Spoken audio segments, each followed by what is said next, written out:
Hey there, Knicks fans. Basketball's in full swing, and FANATICS Sportsbook has new ways for you to get more out of the action as we head into the new year.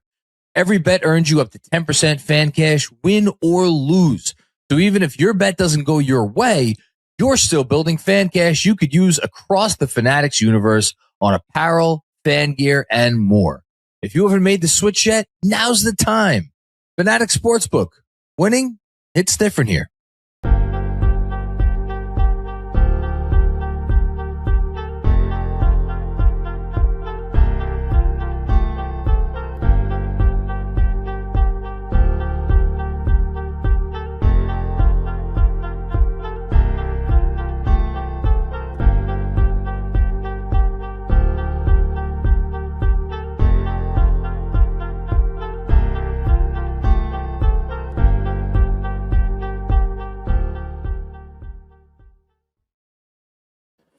Woo!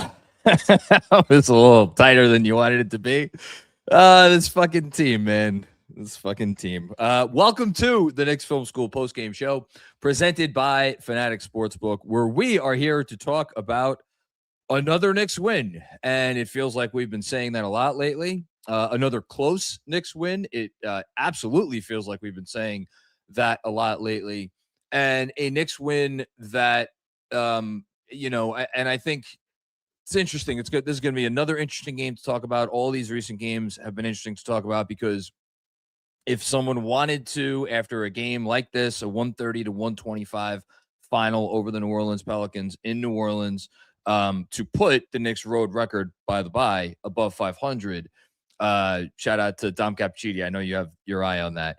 If you wanted to take away a lot of negatives from the games that they've been playing recently, probably mostly related to the defense, or actually I can't even think of what else it would be related to. You could probably pick nits about some performances of certain players on offense, but mostly related to the defense. You could do that. You could do that for all of these games. I am choosing not to get worried about the defense, and I am choosing to accentuate the positives that we continue to see in different ways, shapes, and forms every night. Did they give up 125 points to a New Orleans Pelicans team that came in ranked, I think they were 5th or 6th from the bottom of the league in offense? Absolutely they did. Was it a poorer than you would have liked to see effort in the first half defensively? 100%. Is this the level of a team that can pick and choose when it wants to turn on and turn off the defensive switch? Probably not. And yet at the same time, the fact that they can hold a New Orleans team that had not one, not two, but really three, if you count Sadiq Bey's first quarter explosion. Actually 4. Trey Murphy couldn't miss from deep all night. 4 players have phenomenal offensive nights from a shot-making perspective. And that was not all the Knicks D. I mean, sometimes guys are just going to hit shots. And tonight, pretty much every important offensive player for the Pelicans, save their rookies, hit shots. This is a decent offensive team. Was it all New York's defense? No. Did they still play poor defense in the first half? Yes. Are they capable of playing better defense than that? Yes. Did we see that in the second half? Yes. As far as the negatives are concerned, that's what I'm choosing to focus on. I'm choosing to focus on the fact that they corrected the negative in this game after giving up 75 points in the first half. And again, to hold that New Orleans team to 50 in the second half. And now and look, do I think they'll have more nights like this? Are nights like this going to be frustrating to diehard fans? Shout out to Armand, who literally live and die with every single possession. If the other team scores, 2 baskets in a row, it's cancel the rest of the season. Yeah, I know you guys are out there. This is the best team in the East. They know they're the best team in the East. I think it's starting to get in the point in the season where everybody else knows they're the best team in the East, and that one way or another, they are probably going to finish first in the East. And if they don't, I'm not even sure they're going to care about it that much. And most importantly, they know that when push comes to shove, they have the extra gear. Would you like to see them switch the gear on a little bit more often? Yeah, fine, whatever. I'm not losing sleep over it. I know they have it. I know they know when to turn it on. And I've seen it enough to know that when the chips are in the middle of the table, they will put forth the requisite effort and be able to defend to a passable enough degree. Even against a team like this tonight that had 4 guys on freaking fire. Now that that's all out of the way, spent too much time on that. Let's talk about some of the fun stuff, because what a fun game this was. A game in which Mohamed Diawara had more threes than Karl Anthony Towns, OG Anunoby, and Mikal Bridges combined. And he did not miss. He missed 2 shots from inside the arc, did not miss from behind the arc. This game in a lot of ways was like last night's game, where it looked like it was going to be one thing, then it was another thing, and then it turned out to be, a final thing. For a while, this just looked like it was going to be the Mo Diawara game from a Knicks perspective, where he comes out, his previous career high is 5 points. He obliterates that in the first quarter with 13 points in the first, finishes with 18 for the game.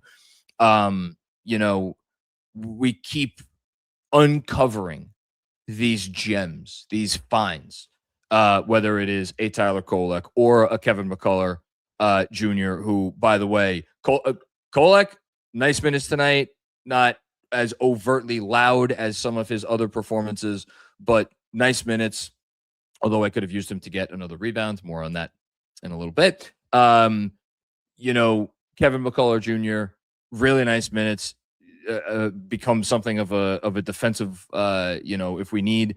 And while we're on the topic of McCullough Jr., we'll get to how the game ended in a bit and all the big shots that were made down the stretch. Spoiler alert, rhymes with Halen Hudson. I thought the game changed. I know the Pelicans went up by, I think, as many as 7 points after this. I thought the game changed when Mike Brown put in a lineup of Kevin McCullough Jr., Deuce McBride. We're going to get to Deuce in a second. Like I told you, a lot to talk about tonight. Gershon Yabusele, we're going to talk about him in a bit.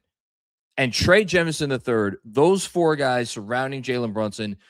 It was really the first defense the Knicks played all game, because they didn't play really any defense in the first half, and they honestly didn't really play that good of defense coming out in the third quarter. Like, yeah, there were some efforts made. Mike Brown basically was like, fuck this. I got to send a shockwave into this game. And that's no surprise, because if there was a button to be pressed so far this season, Mike Brown has pressed the correct button. And I thought him putting in that lineup, and, he had gotten some shit from people. I saw it. I see everything. I'm like Santa. I know when you're being naughty, and I know when you're being nice. I saw how much shit he was getting for the lineup earlier in the game. Kolek, McCullough, McBride, Yabusele, and Huck Porty. I wrote this in today's Knicks Film School newsletter. The last coach was petrified of doing anything that would increase his team's chances of losing. This coach looks at fear and gives it the bird. He absolutely does. He coaches the opposite of scared. And he is going to keep pushing buttons. It is 180 degrees different in that specific respect from the last head coach.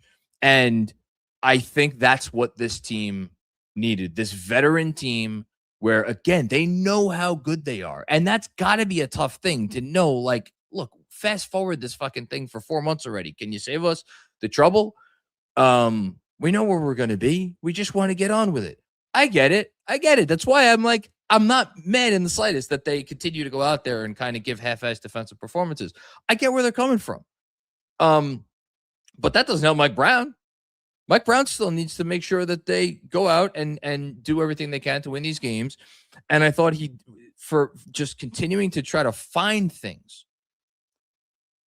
I started talking about Mo Diawara, Kevin McCullough Jr., Tyler Kolek, Trey Jemison III. We saw him earlier in the season. We saw him tonight. He was part of that lineup that I thought changed the game. Mike Brown played 12 guys tonight, real minutes too. When Jemison came in for a second earlier in the game when Huck Porty was bleeding profusely through the mouth. I hope he's okay.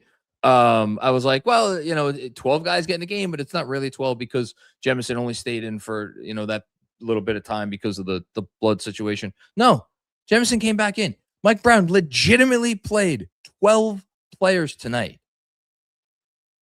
If that's not a sign of a confident coach and a coach that is not afraid to fail and that is actively seeking different ways to win games and not resting on the laurels of what he is sure are the known quantities, I don't know what is.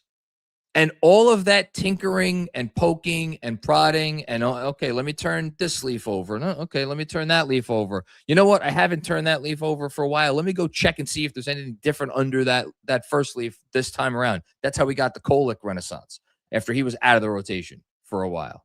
So, and now by doing that, now we get this Mohamed Diawara thing where I don't even know where we're at on the conversations of who is in and who is not in this Knicks rotation when everybody's healthy.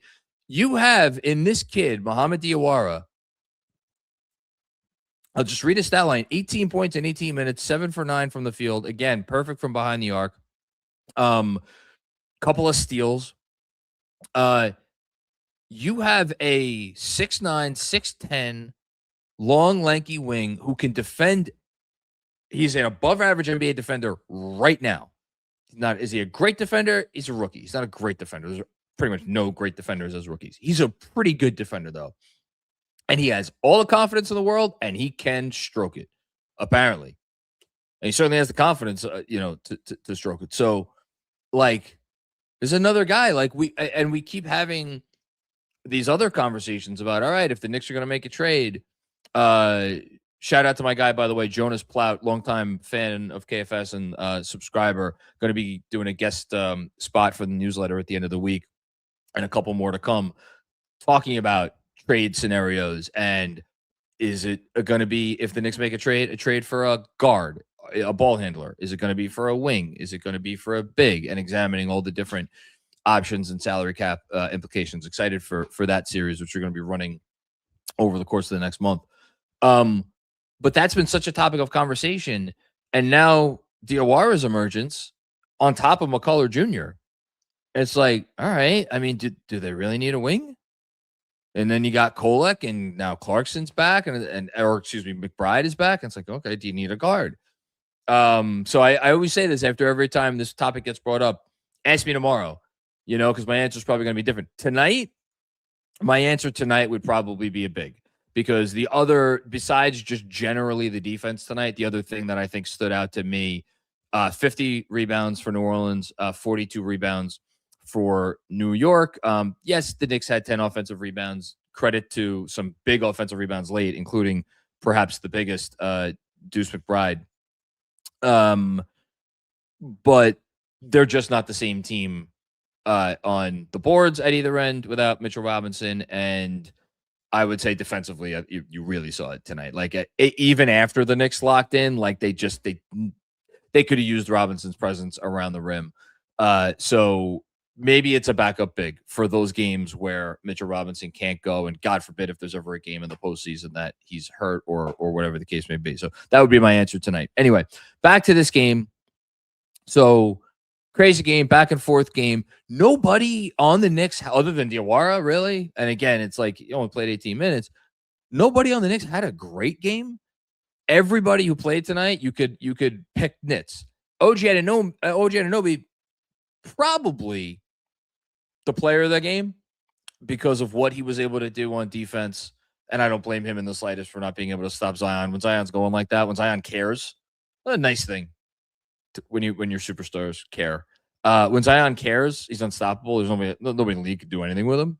And, it didn't help that he also had Cat. And I'm not blaming Cat for this, but Cat's always going to be around there because the New Orleans big is going to be around there, so Cat has to be in there for box out purposes. So he was kind of using Cat, first to just get outright switches. That's why we got Cat on the bench in the first half. Massive turning point in the game in New Orleans' favor. And then just kind of utilizing Cat as almost like a decoy, or not a decoy, but like, I'm gonna go dribble by that guy. And so it made OG's life even more difficult. But OG Anunoby, phenomenal game defensively.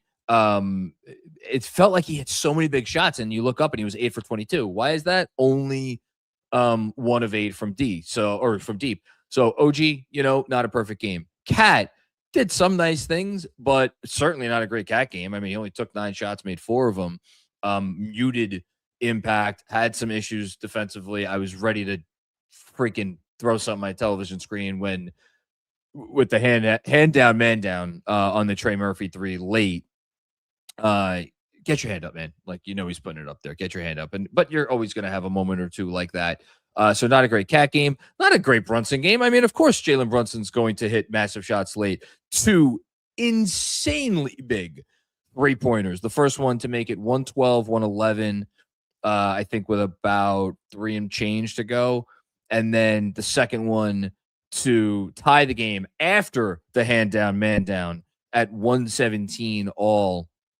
A quick deuce bucket in between there. And so, and then the layup and just a great close to the game from Jalen Brunson. Jalen Brunson really, really good at basketball. A quiet Mikal Bridges game.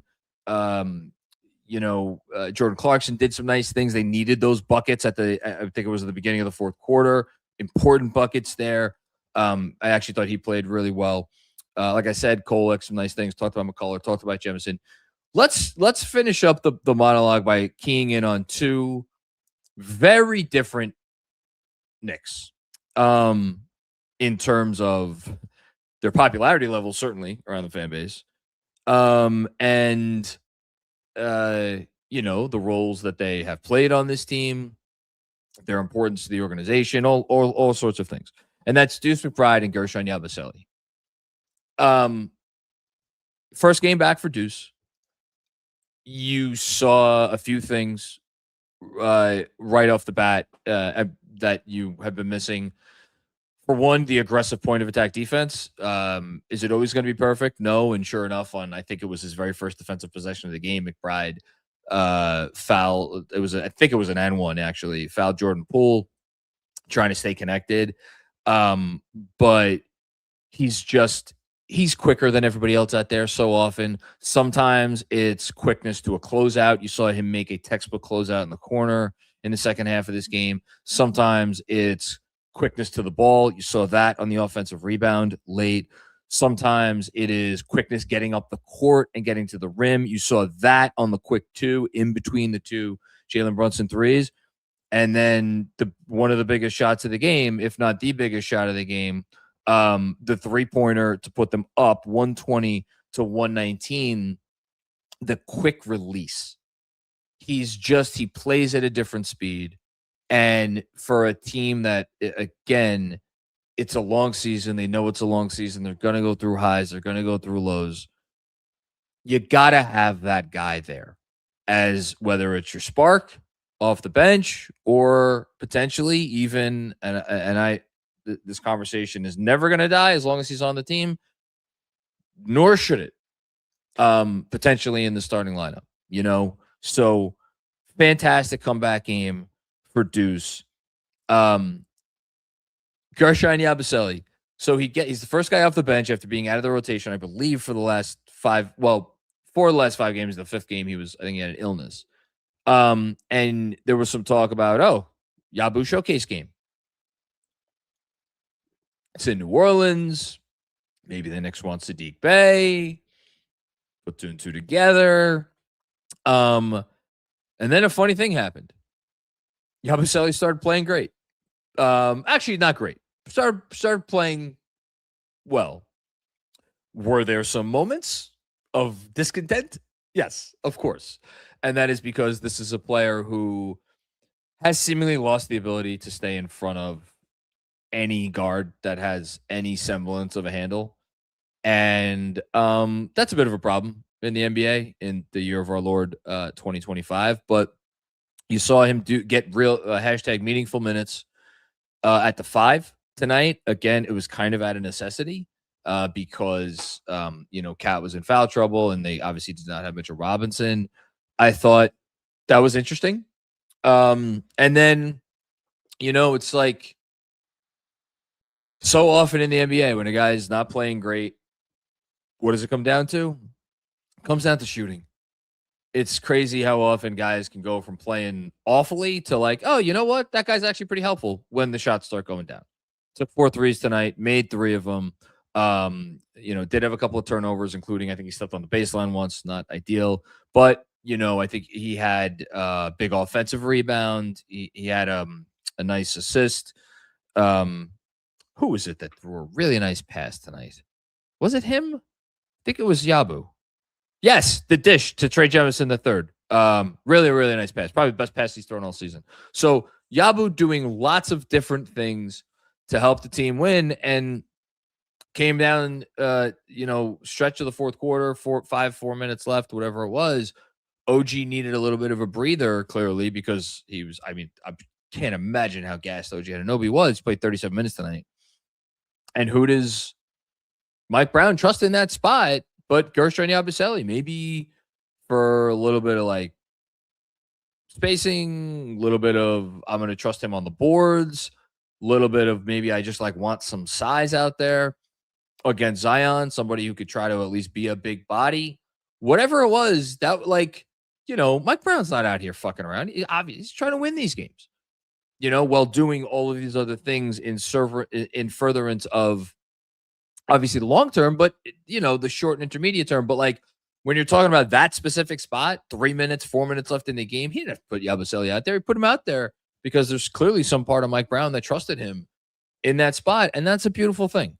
It's a beautiful thing for as nerve-wracking as it may have been for some to see that.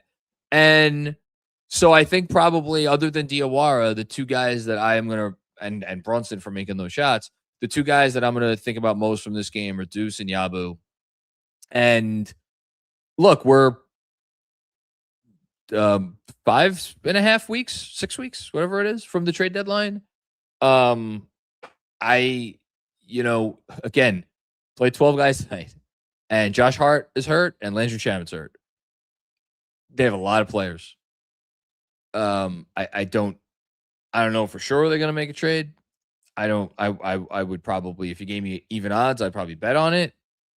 There's a lot of different directions that they could go. And I don't envy Leon Rose one bit. Because it's some really interesting stuff. And then the last part of that, it's funny. In the preseason, everyone was focusing on Pacome Dadier trades and like, well, is there a team out there that might look at Pacome Dadier as like, oh, maybe we'll, second draft guy, maybe we'll take a chance. That ship is off. You can't even see it on the horizon anymore. It's gone. But now they have all these other guys between Kolek and I would say Diawara number one. Look, nobody in the NBA is untradeable. Luka fucking Doncic got traded, but like, if you're the Knicks and you have this Diawara I sung his praises on the last game after he didn't even do much. And if you don't think this kid is, if this is real, and I keep saying it that way because it's early. He hasn't played a lot of games. But if this is real, like you got to hold on to this kid and see what he becomes. Unless you're, getting a real thing for him. But you got to see what he becomes. And then everybody else, beneath him is exciting in their own right. Kolek especially. So look, really nice win. It just, I keep racking up the wins. Keep finding ways to win. I talked about this a lot with Jeremy on the show yesterday. I understand that wins are not like coins in a piggy bank, which you can just, get later when you need. It's like the win is like, that's it. It's like, it's a win in the standings. It's not like you can grab it during playoff time to, give yourself a better chance of winning a playoff game or a playoff series or anything like that. I continue to think that the fact that they are finding ways to win these games and that there was a real collective sense of pride with this group, where they just don't seem to like to lose. Like, again, just like last night in Atlanta, just like I'm trying to remember who the hell they like, it feels like freaking all of these games, like in Indiana the other night, certainly against Cleveland, to say nothing of the cup, games, all these games, like they could have very well made the choice to just be like, yeah, you know what?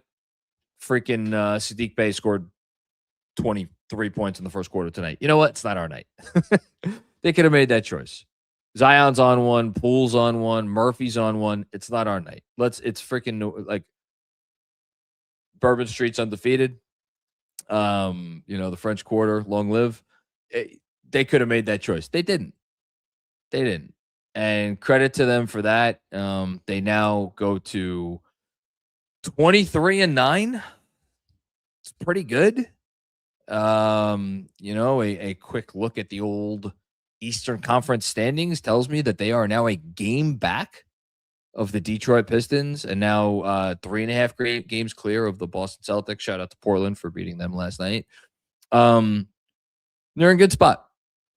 Is it a perfect team? No. I don't think anyone expected them to be a perfect team this year. But last thing I'll say, from the perspective of getting something out of this regular season, as opposed to, because there's a lot of ways the regular season could look. We know that from last year, where they won 51 games, and you talked to the wrong fan on the wrong day, it felt like 31. There's lots of ways a regular season could go. There's lots of feeling and tone and vibes you could get from regular season. I know they're on obviously a stronger pace in terms of win pace than they were last year. I think that with this win probably puts them at a 60-win pace. So I get that. But even beside that, it's really hard not, even with the defensive stuff, it's really hard not to feel good about this team and everything that they got going on, what they continue to put forth on any given night. And they have maybe the best leader in the sport in Jalen Brunson. I love how now I've taken to on these post-game opening monologues, just kind of skirting past, Jalen Brunson, couple of late threes, couple other baskets, makes every big play when it matters most, made the right decision every time he was doubled, didn't flinch, nothing of the sort. 28 points, whatever. It's just become so second nature to just watch this guy excel every time they need him to excel. And so when you combine his presence with all of the other stuff that they have going on, leading with probably a guy that seems to be the perfect coach for this team at this time, it's hard not to like what we're seeing. So, okay, before we get to the Super Chats, a very quick word from our friends at FANATICS Sportsbook. Hey, you guys have heard us talking about our partners at FANATICS Sportsbook and their fair play policy before. As a reminder, FANATICS Sportsbook fair play injury protection covers all first-half pro basketball injuries. That's why there's no better place to bet. And tonight proved that point when Denver was playing in Miami. I'm sure people have seen the highlight. And with seconds to go in the first half, only seconds, doesn't matter when it happens in the first half, seconds to go in the first half, the 3-time MVP went down with an injury and did not return to the game. Some books, they protect your bet for just the first quarter. Some do nothing. FANATICS Sportsbook, where they flip losing bets into winning bets on every basketball game day. FANATICS Sportsbook, winning hits different here. And speaking of winning hitting differently, here was our parlay for the night, our best bets. Let's go through these one by one. Great job, Senor Claudio, for taking over Mikal Bridges, 4.5 rebounds. He got 5 by the skin of his teeth, but that's all that matters. Jeff Johnson went Jordan Clarkson over 10.5 points. He had it going tonight. Unfortunately, did not take enough shots. Only got 9 points. That was a tough beat. And then my best bet. I forgot. I changed my best bet. My best bet originally was going to be Tyler Kolek over 2.5 rebounds, but I had to take that off because he was questionable, so I didn't want to make a bet on a guy who I wasn't sure was going to play. So I took Jalen Brunson over 29.5 points. Again, bad beat. Ended up with 28. Very off night for Brunson, even though he came through late. So we only went 1-3 tonight. But hey, listen, nobody's perfect, even the Knicks. But keep tailing us because we've been pretty good on these. And as Jeff or as Sean is fond of saying on Weekly Wagers, if you had followed every one of our bets this year, you'd be very thankful that you did. So those were our best bets for the night. Okay, let's do it. Let's get to the super chats. I hope it's an exciting group. It's an exciting game. It's an exciting team. Let's talk about it. Shaq the Great starts us off. Notably spelled S-H-A-K as opposed to S-H-A-Q. Don't want to confuse them. The Knicks box score is a dream come true compared to last season's team. In the last 4 days, 3 non-starters have had big games. Forget non-starters. 3 guys that would have never sniffed the court last season. Let's just call a spade a spade. I feel like, the Thibodeau conversation is such a touchy one because there are some people who are just going like aggressively overboard. Like, he should be tried at The Hague and he's responsible for all the bad things that ever happened to this franchise. That's not the case. But at the same time, we could also be just like call it like it is. None of these guys, Trey Jemison III, Mohamed Diawara, Tyler Kolek, Kevin McCullough Jr., none of these guys are sniffing the court last year. None of them would have. This year, this would not have happened. I don't care if he was retained under some kind of like, hey, Tibbs, you got to this, that, and the other thing. No, he was, Tibbs is going to Tibbs. And I loved him for that. Always did, always will. But that is not what this team needed, not at this stage of their development process. So all these buttons, again, that Mike Brown's pushing, can't say enough about it. Thanks, Shaq. Next up, Kanyan Pepper. Hey, what's going on, Kanye? I feel like I haven't heard from you in a while. Happy holidays, Mac. Hope you and the fam are well. Why do we struggle with teams we should be waxing? Also, thank God for Jalen Brunson. Thanks, Mac. Happy holidays to you. I hope you are well. And we're doing good. We've had a really good Christmas break for the most part. No complaints. Taking a little one-night trip up to Connecticut tomorrow to visit some friends. So looking forward to that. Why do we struggle with teams we should be waxing? I think it's different in every situation. I am the ultimate, I think it's Bill Parcells who said this. I always attribute it to Bill Parcells in that you are what your record says you are. And if they were really a team that had trouble with teams that they should be waxing, they would not have the 4th best net rating in the NBA. Like we focus on it, but turn on any game on any given night, and you're going to find teams that struggle with teams that you would think should be waxing. It's a long season. Nobody, I don't care who you are, no team goes through the entire season at the constant of epitome of energy, offensive execution, defensive execution. You're going to have games where you come out and the simple answer to your question is because they just don't have that baseline of an elite defense. If they did have a baseline of an elite defense combined with an elite offense, they would be the fucking 2017 Warriors. Unfortunately, those teams only come around once every in a while. That's not how they're built. That was never going to be that was never going to be in the cards. So when you don't have that baseline of an elite defense and you play pretty much anybody in the NBA because there's just so much freaking offensive talent, and you give a team with Zion Williamson and Jordan Poole and Trey Murphy III a chance to get rolling, you're going to get a game like tonight, assuming all those guys make good on the opportunities that you have presented them. And credit to them. Those guys, all of them, made good on the opportunities that were presented to them. So what do? You hang around, and hopefully you come out on top. The only other thing I'll say, the Knicks' two best players shot a combined 14 of 32 tonight and combined for 40 points in Jalen Brunson and Karl-Anthony Towns. I think considering the disparity, and how you would grade their games versus their typical game, and then versus if you look at Zion and Jordan Poole and all those guys and grade those versus their typical games, you're going to be like, oh yeah, that's a game I can see the Knicks losing, or at the very least it being a close game. So yeah, there you go. Thanks, Kanye. Shaq the Great. Missed you, Deuce. Yeah, I miss him too. We all did. This team is not this team without Deuce. They need him. He's a vital component. It's why, for as much as I could sit here and I can,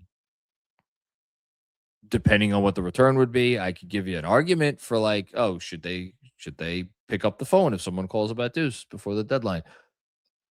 I don't want to make that argument. And I can't at this point fathom what player they could reasonably expect to get before the deadline that would have a more positive impact on their team than Deuce McBride. So I hope that he's here after the deadline, and I hope that he keeps staying healthy, because as long as he's healthy, he's going to make positive winning plays. Thanks, Shaq. Michael Aaron, that feeling when Jordan Poole, I tweeted it out. Poole gonna pool eventually. One way or another, it's going to end in a pool party, and not a good one if you're the fan base that roots for the team that Jordan Poole plays on. By the way, can we take the Pelicans away from New Orleans, please? What an absolute fucking embarrassing tragedy. That arena, you would have thought that there was the fucking Westminster Dog Show in whatever that is, Smoothie King Center, something or other. I don't know what it's called. I don't really care. Tonight, like what? Like you got a great game between your team that's playing awesome. All their guys are playing great, and the best team in the opposite conference who only comes into your building once this year. And you could, I don't know, it felt like you could have heard a pin drop in there for a lot of this game. And that's partially because it's half empty, and it's partially because there's just no juice in that city because they don't care about basketball.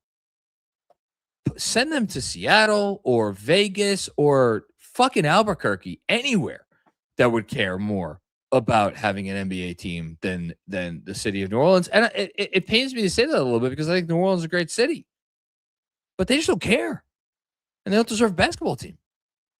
So send them somewhere that does, please. Thanks, Michael. Deadwards, what's going on, Deadwards? Another game, another win, another appointment booked with the cardiologist. This team is definitely not good for my health. I gotta tell you, I'm not nearly as stressed this season as I was last season. And I think that's because I have an inherently high degree of faith in the core of this team. And I don't mean the core players, I just mean the foundation of it. Like, what are they about? Are they going to be about the right things when it matters most?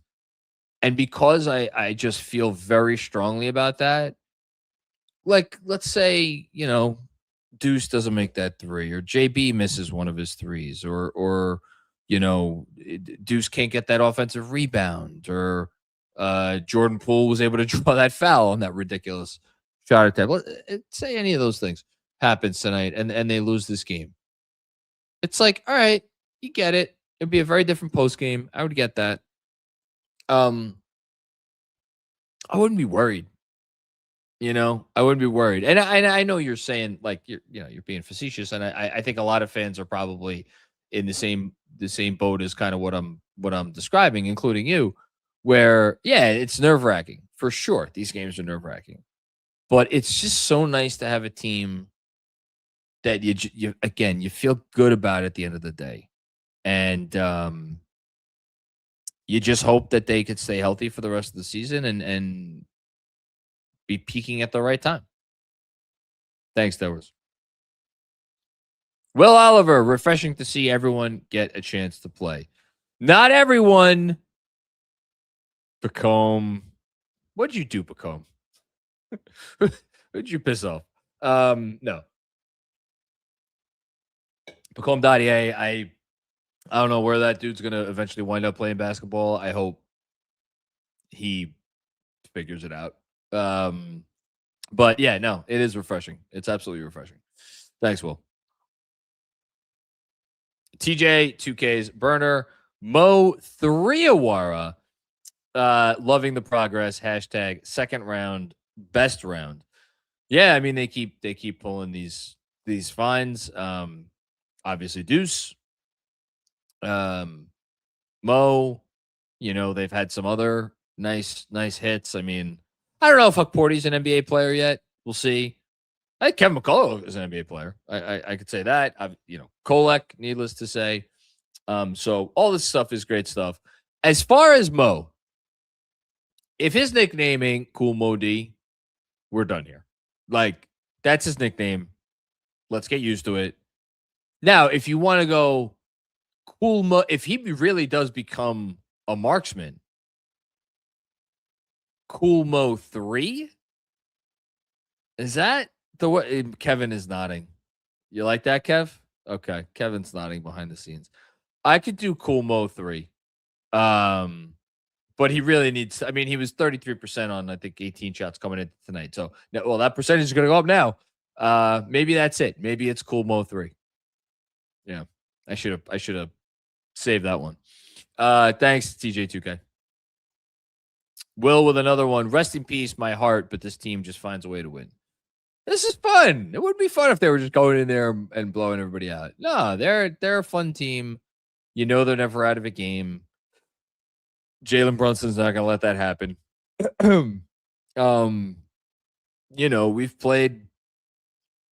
We've played 20. If you include the cup game, which you should, we've played 33 games, and like there hasn't been a fourth quarter yet where they're like it was not a competitive fourth quarter. Even the Magic game that was their technically like their quote unquote worst loss of the season. I think they lost by 16 or 17 points. Like that was a game in the fourth quarter. You had to keep watching. They're just really good. They're really competitive, and they're an elite offensive basketball team at the end of the day, in large part because of Jalen Brunson. Thanks, Will. Kevin Danishevsky, what's going on?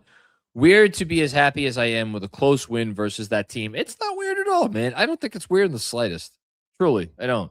Zion was incredible tonight, but JB and OG just too much down the stretch. I love the bench mob. Yeah, I probably didn't give enough love to OG. Again, just such a weird game to consider from him when you look at the stat line. 23 points on 22 shots ostensibly is like not a great line in the NBA in the year of our Lord 2025, but got to the line, again made all of his free throws. He's been so good on the boards. Maybe early in the season, I was like, bet the Bridges assist over anytime you can. Then that turned into bet the Robinson rebounds over anytime he's playing. Now, maybe we have to morph this into, for as long as Josh Hart is out at least, maybe we have to, and it helps that Mitch was out tonight too. Maybe we have to switch that to bet the OG rebound over anytime you can, or at least for the time being, because he's been rebounding the hell out of the ball. 11 tonight, and then 3 steals and a block, and his steals, man. I know the Zion, when he snatched the ball from Clarkson, it kind of neutralized, and they overturned. That was the call on the challenge. But when OG snatched the ball from Zion to initiate that play, I felt like a little bit of retribution for Kevin Knox. which I will always feel bad. I was in the arena that night, and that poor young man. Thanks, Kev. Hannibal Miles, what's going on, Hannibal? One of, if not the most adaptable coached games of the season. This is another notch in why Mike Brown was hired. I don't know how you could coach a better game than tonight. Now, I'm sure there's people out there look at this be like, how can you coach a better game? They beat the fucking Pelicans by 5, and gave up 125 points. Again, I get that. I'm just trying to be realistic about the unwielding, unrelenting gauntlet that is the NBA season, and how games like this just they happen, and you want to win them. And I thought Mike Brown did everything he could to win the game tonight, and it worked. Thanks, Hannibal. Ray Marcano, Ray, I still owe you a phone call. I'm embarrassed that it's taken me several days. Craziness in the Macri household. What can I say? But I have a car ride coming up tomorrow morning, so hopefully that gives me some time. We have not seen a Knicks coach use his bench this effectively since, drum roll please, Red Holzman in 1973. He would use the roster as Brown does. Well, that's the highest compliment possible from a guy who knows a thing or two about Knicks history. Ray, I don't have the knowledge that you do of the, late 70s. We got, obviously, Willis Reed was coach, and then the 80s with whether it was Pitino or UB Brown or, some of the other lesser lights. And then, of course, Riley and Van Gundy and all these different coaches. A lot of coaches since Red Holzman, let's say that. Almost as many coaches as there have been seasons. But Mike Brown, I think the similarity, not to say that there haven't been other Knicks coaches that have had long and winding careers, but the thing I always think about when I think about Red and what made him great was the fact that obviously he was a scout before he was a coach. And he that allowed him to bring something a little bit different to the table. With Mike Brown, he's coached so many great players. He's coached teams with championship expectations. He's coached teams that were expected to finish last or near last. He's coached great offenses. He's coached great defenses. He's been an assistant. He's been ahead. He's and here he is, and he's whatever he is, 60 years old, and you could make the argument that this is his last best shot. Not say this is his last shot, but this is his last best shot. And he's leaving it all on the table. And so I don't, but again, you could go one of two ways with that. You could clutch pearls, and you're going to be like, if I'm going to go down, I'm going to make sure that the guys that I go down with on this ship are the guys that only the guys that I trust the most, That's one way to do it.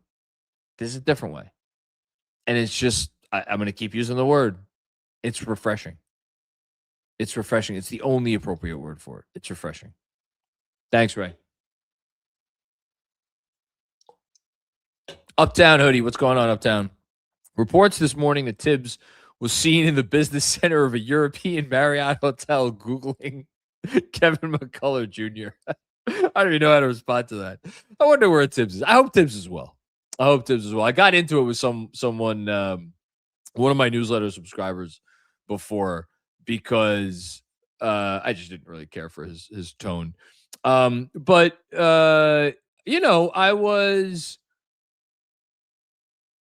I guess I was a little taken aback because I wrote a whole newsletter today comparing Mike Brown to Tibbs and basically saying Mike Brown is doing all the things that Tibbs would not do. And that's the reason why he's had this level of success. And I just think there are some people who are tired of hearing about Tom Thibodeau, but I'll make the same statement here that I made to him, which is that, one, it's okay to appreciate everything we're seeing now, while also recognize that the last guy that had the job did an objectively good job. regardless of what you think about whether he maximized the talent or whether he somewhat maximized it or whether you think he underperformed, like he did a good job. Like anybody would say he did a good job. Did he do a great job? Well, that's where we get into conversations. And that's number one. And then number two, his specter will continue to hover over this organization for at least the rest of this season until we see where they end up. Whether people wanted to or not, because of how far they got last season. And I'll credit Ian Begley because he has been very consistent about this since the day, forget Mike Brown was hired, since the day Tom Thibodeau was fired. Like, you fire a coach that makes it to the conference finals, like there's no guesswork about what the next guy has to do to say that, all right, this was objectively the right move. And obviously there have been people that have pushed back against that sentiment, but I don't think it's crazy. And so everything is great right now. And I think should be in the coach of the year conversation and all of those sorts of things. But it's a long season, so let's hope it keeps up. Thanks, Uptown Hoodie. Oscar Long, what's going on, Oscar? Welcome back, Deuce. Wanted more minutes for Mo. You wanted more minutes for Mo? Come on, he's got all these guys he wants to play, and he should be playing. No, I think it's a delicate balance right now. It's a delicate balance because you have a young player here who is a rookie who has been playing basketball since he was a teenager. And this is one of the things that I always respect about coaches is kind of when to make that decision of like, what's the appropriate amount? What's the appropriate amount? How do I know if I'm pushing it too far or if I'm not pushing it enough? And there's no right answer, but I think I love what Mike Brown is doing with Mo because he's not overextending him, and I think he wants him to feel that confidence. But he's also a rookie, and it's tough when you're a rookie, especially one that didn't have a ton of basketball experience coming in, to know, like, again, how much is too much. To say nothing of a rookie that was picked, whatever the hell he was picked, 51st in the draft. Thanks, Oscar. Paul McFarline, what's going on, Paul?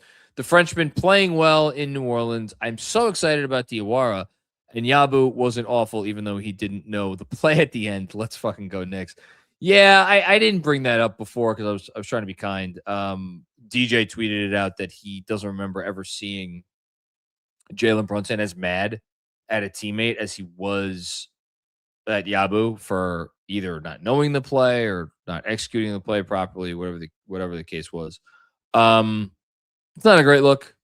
I thought he played well. I thought he was good. Obviously there were a couple of glaring missteps, but I thought overall he was good. Does it mean I think he should be a member of the rotation? No, I'm not going to go that far.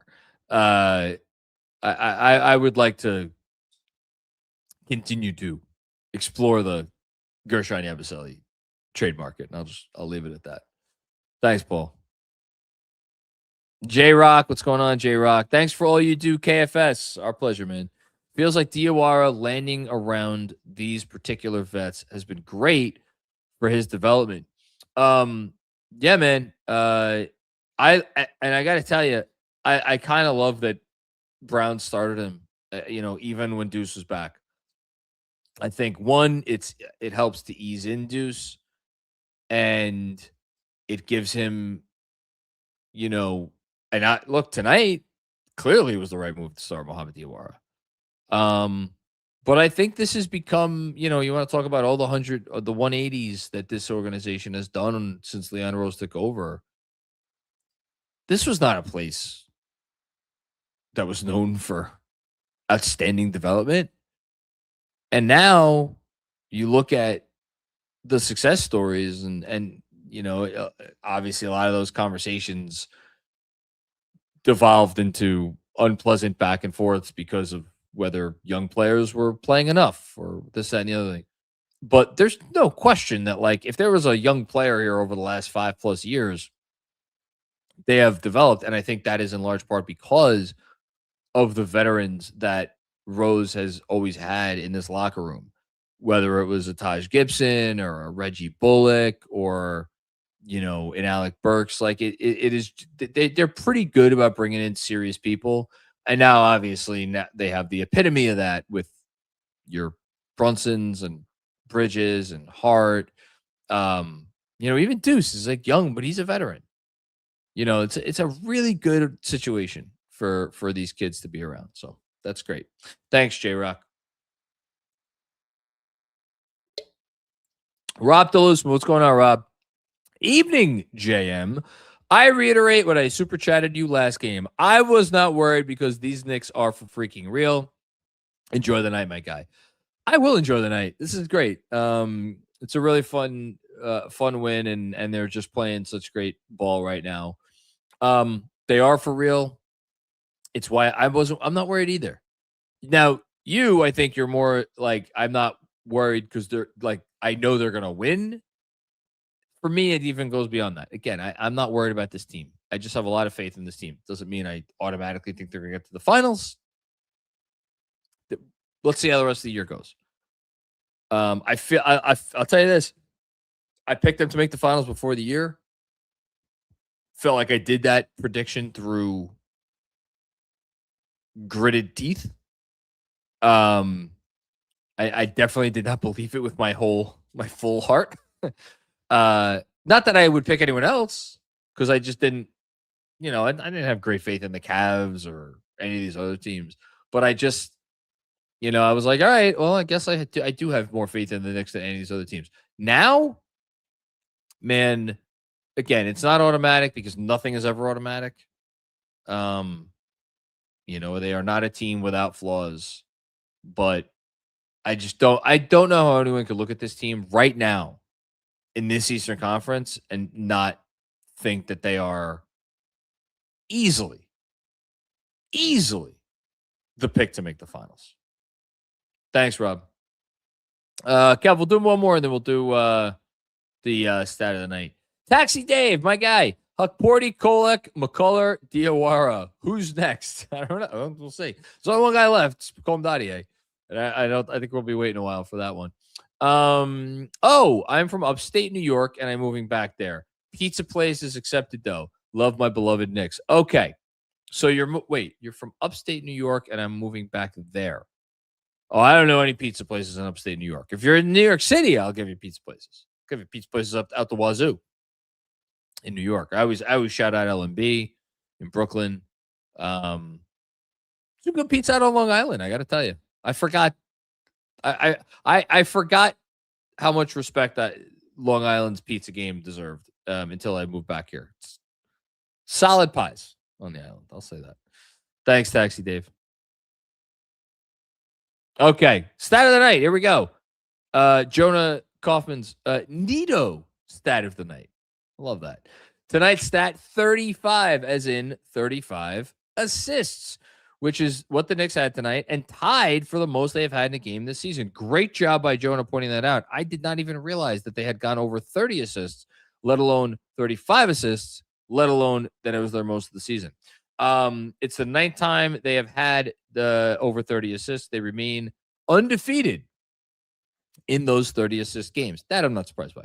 This was the single highest assist to field goal ratio of the season. 6% of their made baskets coming assisted tonight. If I recall correctly, they only last season maybe had 1 or 2 games over 80% assist ratio. So 76%, pretty good. And they're undefeated in the 6 games with at least a 70% assist ratio. Yeah, and just if you want to look at the box score a little bit more closely, wow, I did not realize that. Mikal Bridges, 10 assists. How you doing? That's got to be a season high for him. Bridges, 10 assists. Brunson, 10 assists. And then after that, Kolek, 5. Towns, 4. And then a bunch of guys with like 1 and 2. I want to go back and watch those Mikal Bridges 10 assists because I'll be honest, I did not watch this game and come away from it being like, man, that was one hell of a passing game from Mikal Bridges. Maybe I just missed it, or maybe he just kind of, it was a lot of right place, right time assists. Either way, 10 assists from Mikal Bridges. Great job by him. Well, it's definitely a season high. Let's see.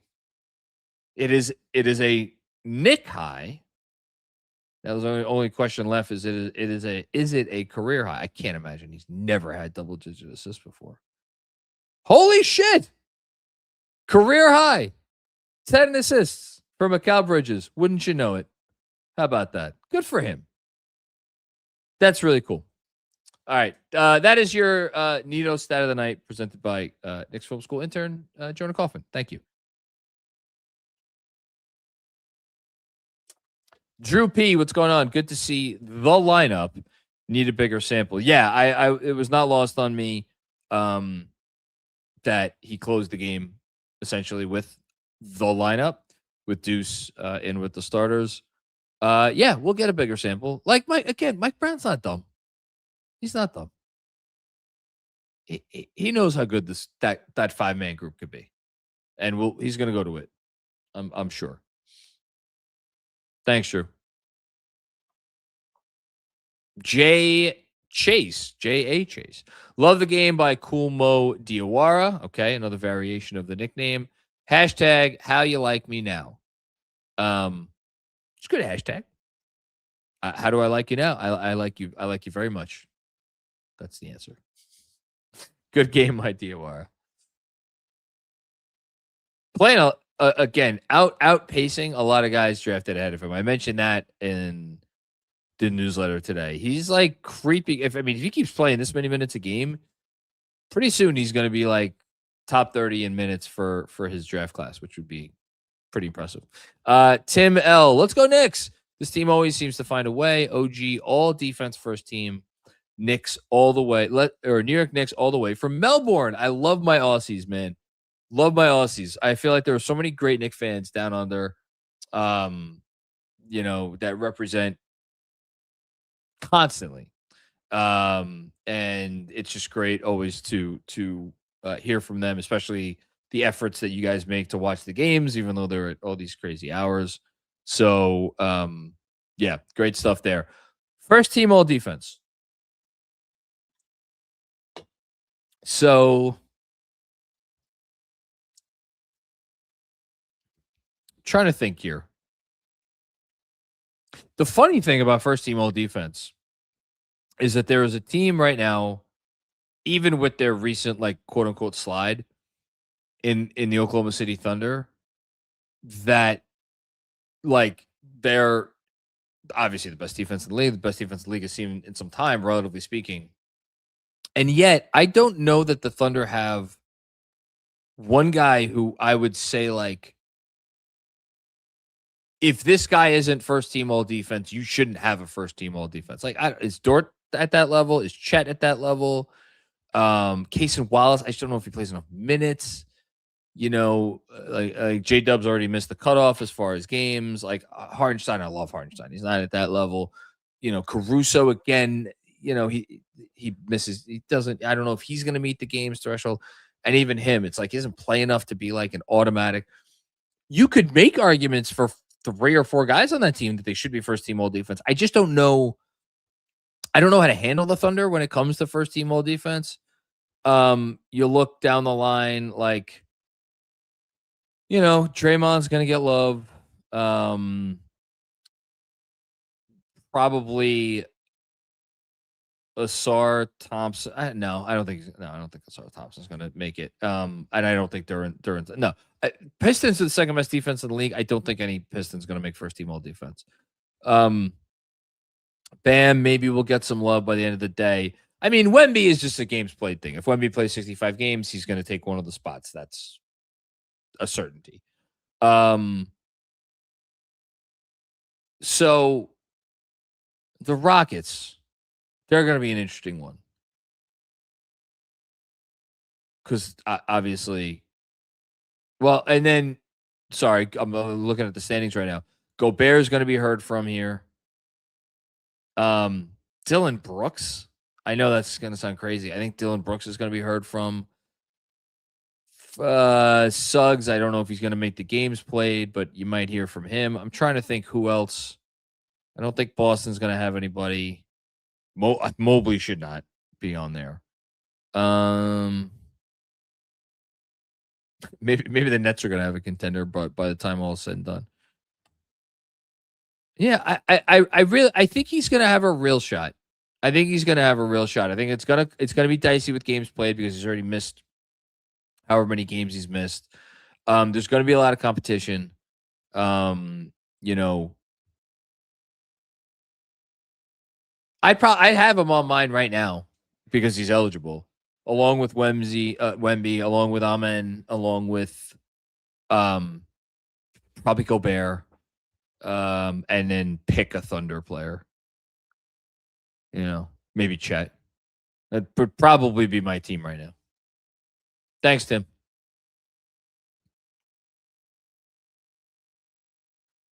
Oh, we got a trifecta here from Robert Cross. First time, long time, it's your boy John. Is it fair and reasonable to say that Mo has played himself into the rotation? If so, do you think his ceiling is the rafters at MSG? Thanks. I'll hang up and listen. All right, next one from Robert. I'm writing all these down. Don't worry. First time, long time, it's your boy John. I know Cutlets has to do that conch thing. Can he dedicate an episode exploring all Yabu trades? I am happy for a third rounder in return. I'll let Jeremy answer that question. And yes, he is. He's gonna have a conch pretty soon. Exploring Yabu trades is easy because you're gonna need to attach something to him if you want something. It's just a matter of what do they want and how much do you have to attach. That's very simple. The money is easy. And then last one from Robert here. First time, long time, it's your boy John. I know you're a big New Year's resolution guy. I'm really not, but okay. Aside from getting me a plate of pasta and meatballs when I visit New York City, what else you got? My New Year's resolution this year will be certainly something having to do with being a dad and trying to be a better dad and just do a better job cherishing fatherhood and the moments that I will never get back and not complain about all the shit that drives you crazy or drives me crazy at least. You know, trying to raise kids in a way that you deem is necessary and appropriate and just kind of relax more. It's very difficult for me. How many people out there have New Year's resolutions to relax more? That would probably be pretty absurd. And yet, if I'm being honest with myself, that should probably be my New Year's resolution is just relax and enjoy, enjoy everything around us. We'll see how I do on that. As far as Mohamed Diawara is concerned, is he like a definitive rotation player now? I don't know how you could say that. I don't know how you could say that about any of these guys at this point. Because the Knicks have 7 players who definitively are like really, really, really good when they're fully healthy. And I know you love Mitch and I know you love Deuce. And they have 4 starters who, if it's a game that matters, could all be playing 35 minutes. Which of Cat, Brunson, Bridges, or Anunoby are you going to look at and be like, yeah, it's a big game. I want those guys. I want him playing 31 minutes. You're not going to say about any of those guys. Hart, is a little bit different, although I thought they've missed Hart in different ways the last 2 games. 2 straight close wins against 2 not good teams, 2 games without Josh Hart. I don't think that's a coincidence. But Josh Hart, you want to say 25, 30 minutes, that's fine. And then that's only 7 guys. And then from there, again, just let's go through the list very quickly. Landry Shamet, currently injured. Jordan Clarkson, Tyler Kolek, Mohamed Diawara. You want to go to McCullough? Like, all of these guys have arguments. They really do. All of these guys have arguments. I would guess. I don't think Clarkson's going anywhere. I think he might settle into like a 12-minute a game type of role, like he was tonight, played 13 minutes. But I don't think he's going anywhere. And then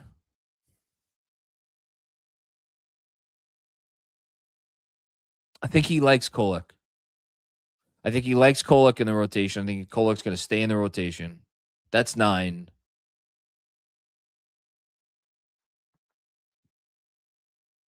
I could see him continuing to throw Diawara out there. And I don't think the notion of McCullough is crazy either. I gotta say, but like Diawara out there for again like these like 4-minute stints, and then if it goes well, you play him again in the second half, or you keep him out there for longer, whatever the case may be. It's a tough question, Robert. I don't envy Mike Brown at all. Yeah, thank you. And shout out to my guy Trey Jemison. That guy's awesome. I never am disappointed when he's out there. Benny Bills, progress for Yabu, but missed some easy boards. Yeah, for sure. 100%. Very fair. How the hell does a 3 buzzer clock malfunction happen in the new year, in the year 2025? That was absurd. And I love that Alan Hahn was all over. Again, get the fucking Pelicans out of New Orleans. Send them to Seattle. Make them the Sonics again. Be done with this. JB was pissed. Love this team. Let's go Knicks. Yeah. I wonder if Brunson was asked about that after the game. I don't know, but maybe he was. Thanks, Benny. Oh, did he get it again? I think OG got defensive player of the game. Kev, double check me on that. I think he did, but I'm not sure. Dom the dentist, are we a deep team or is Mike Brown fucking with us? No, they're absolutely a deep team. They're 100% they're a deep team. I'm looking at it right now. I'm not to tell, get anybody to turn this off and turn on MSG, but I'm looking, MSG has a graphic up right now, unsung heroes. And it's just the list of like all of the great games that all of these guys have had out of nowhere. So yeah, they have real depth, but also credit to Brown for putting these players in positions to succeed. That's an underrated key to all of this. And he has been exceptional at doing that, putting these guys in positions to be successful. And the times where Brown has maybe gotten a little bit of criticism for like, all right, Brown, Mike, this lineup ain't it. I get what you're doing. I get the sentiment.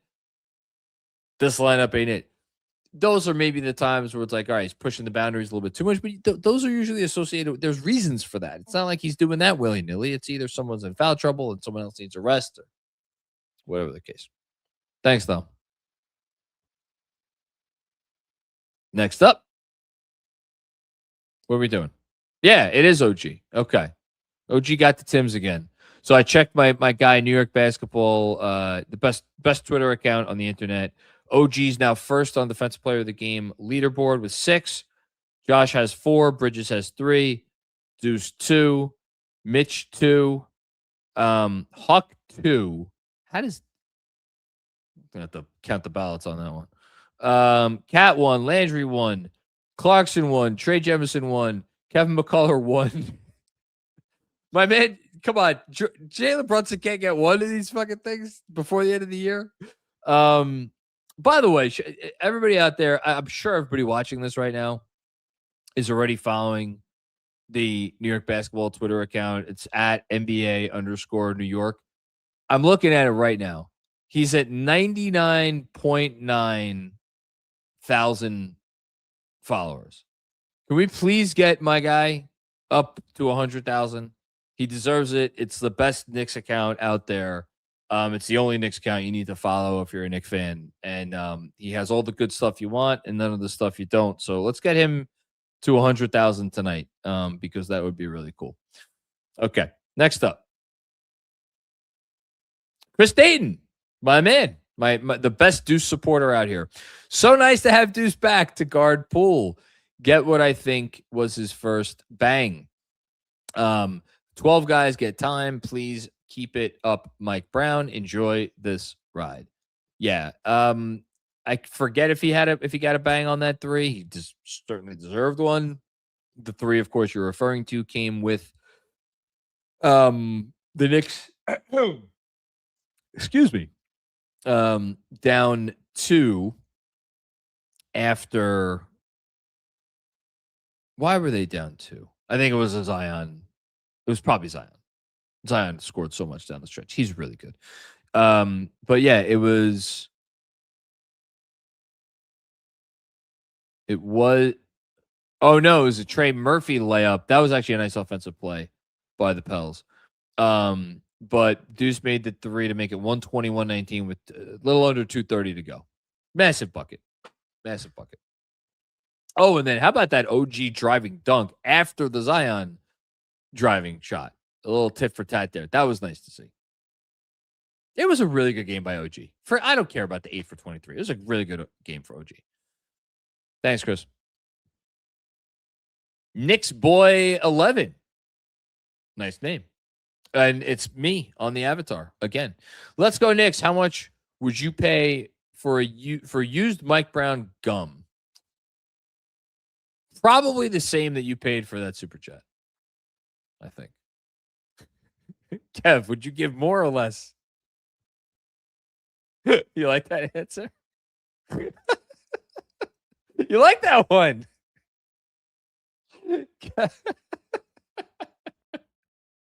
I have my moments. What can I say? Oh, shit. I should drink more. Hutch Zoo, what's going on, Hutch? 2-time coach of the year, man. Oh, no, sorry. 2-time clutch player of the year, man. I was about to say Mike Brown is a 2-time coach of the year. Love me some 11 in the fourth. Now on to the negatives. I'm not a fan of how we've looked defensively recently, especially in first quarters. The kids look great again in Yabu. Finally, let's go Knicks. Yeah, look, Jalen Brunson's awesome, and he might wind up very well being the clutch player of the year again. I will give a quick look to the clutch stats, although I don't think it's going to be very high, only because they've not played a lot of. I know they've played a lot of clutch games recently. They have not played a lot of close games before this.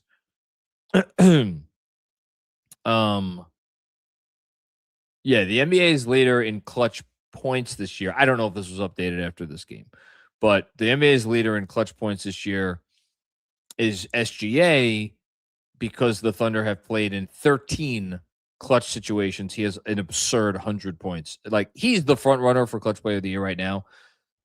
Close second, Cade Cunningham.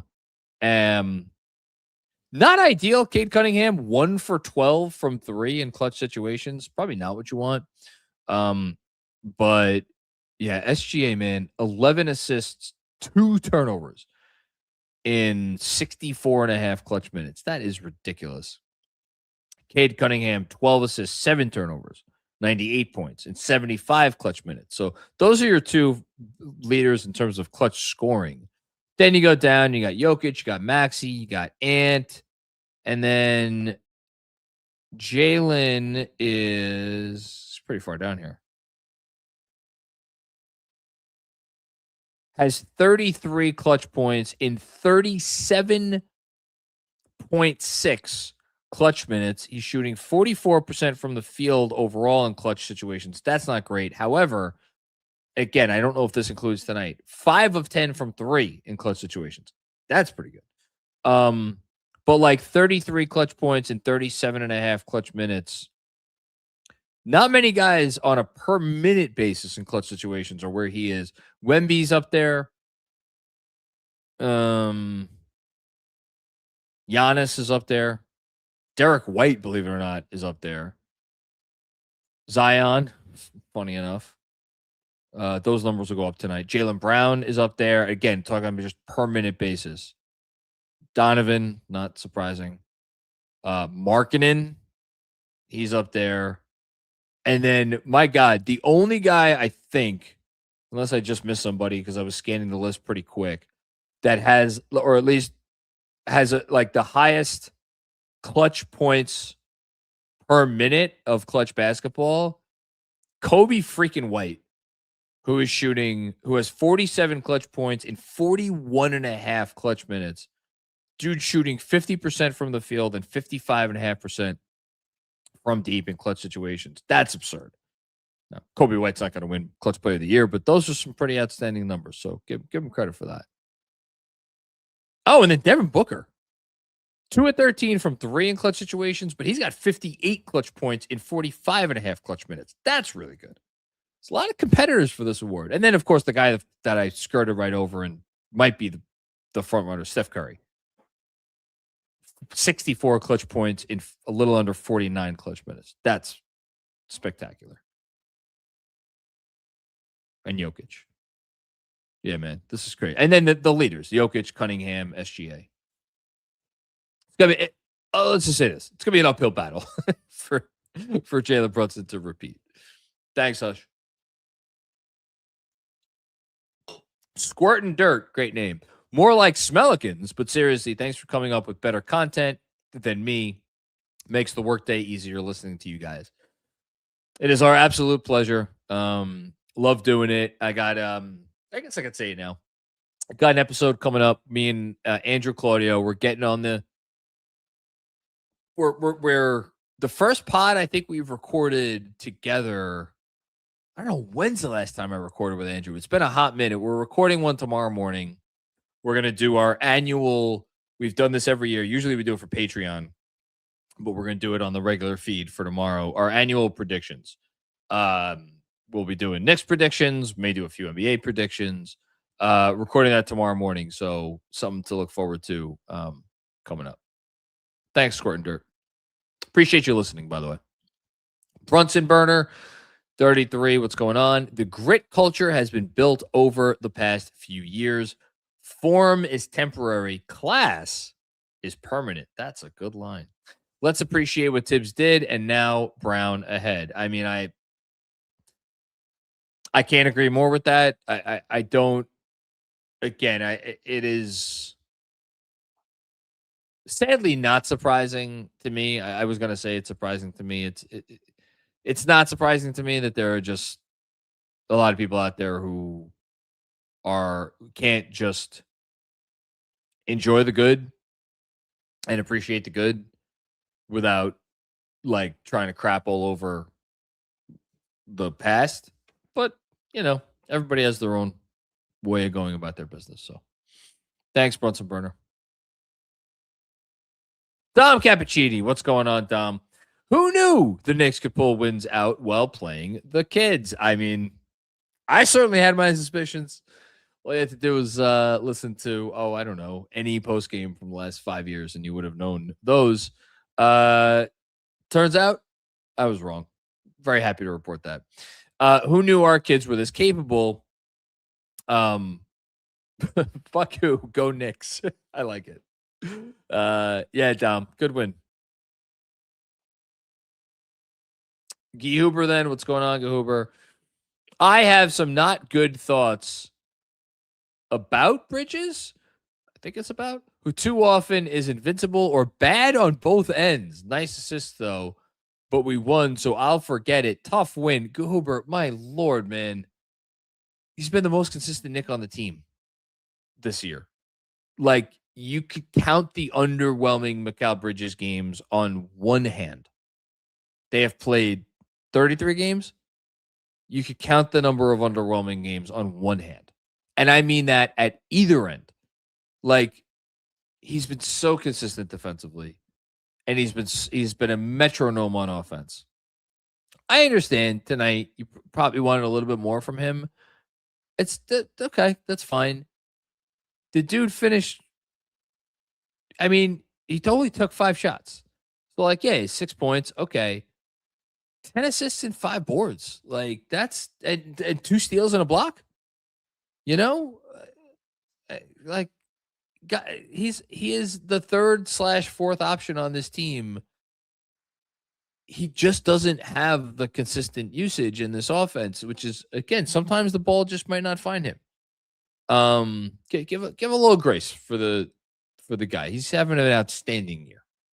Not a good year, not a great year. Mikal Bridges is having an outstanding year. Danishevsky with another one. Totally agree as per usual. Was skeptical before, but tonight I'm pretty sure a backup big is the move. Also, Deuce brings me so much joy. Massive defense, rebounding, and threes. Yeah, it's just I just don't think you could go forward. My girl Rebecca is going to hate me for saying this, but with Ariel Hukporti as your next center in line, and yet as I say that, I'm like, man, they do have Trey Jemison, and I love Trey Jemison. I'm not sure I'm trusting at this point Trey Jemison to play in a playoff game. Like, God forbid Mitchell Robinson ever had to miss a playoff game. I just don't know as far as backup bigs that they're actually going to be able to get. I brought up, I forget if it was on a Patreon pod. I think it was a Patreon pod. I brought up, and again, it's an easy name to pick apart. I brought up the name of Kevin Love. Now, look, Kevin Love obviously is not defending anything at the 5 at this point. But I just wonder, do you get enough as far as like offensive juice plus rebounding? He could rebound, plus like the passing. His outlet game is second to none, and he's just such a smart player. But I don't want to rely on Kevin Love as my backup center in games where Mitchell Robinson is out. So I don't know if that's the answer. I don't know who it is. Kev, I really don't. I wish I did. I don't. But that's probably where I'd look. Thanks, man. Dan Hidalgo, what's going on, Dan? Shout out to the Knicks player development coach. It's an organizational thing, man. It's an organizational thing. You don't see this level of return on investment without it being a top to bottom organizational emphasis. So credit to all of them. Thanks, Dan. Dom with another one. Just one more to get over that hump, John. I am so up for Wednesday night's game. God bless my house guests if it's a tight game. I'm not going to have any house guests, thankfully. So San Antonio, I don't know if this is a good thing or a bad thing. With obviously we're about to face them. It's a little bit of a losing streak here for the Spurs, who have now lost 2 in a row. They lost to the Cavs tonight. They were up originally in that game, and then the Cavs look like they took control. Looks like they took control in the third. They got back in it in the third quarter, and then really got after it in the fourth quarter. Scored a lot of points, held San Antonio down. San Antonio did not score many points. Only 46 points in the second half of this game. Outscored 37-23 in the fourth quarter. So I don't know. Maybe you say, look, young team.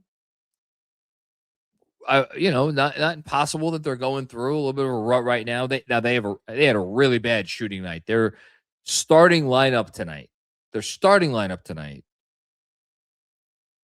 Actually, put aside their starting lineup. Their team, they were 7 of 31 from 3 tonight. Wemby 2 of 6, Fox 1 of 6, Vassell 1 of 6, Barnes 1 of 5. Cleveland, not exactly a great 3-point defense team. So maybe the Spurs were just cold. I hope they don't get hot before Wednesday.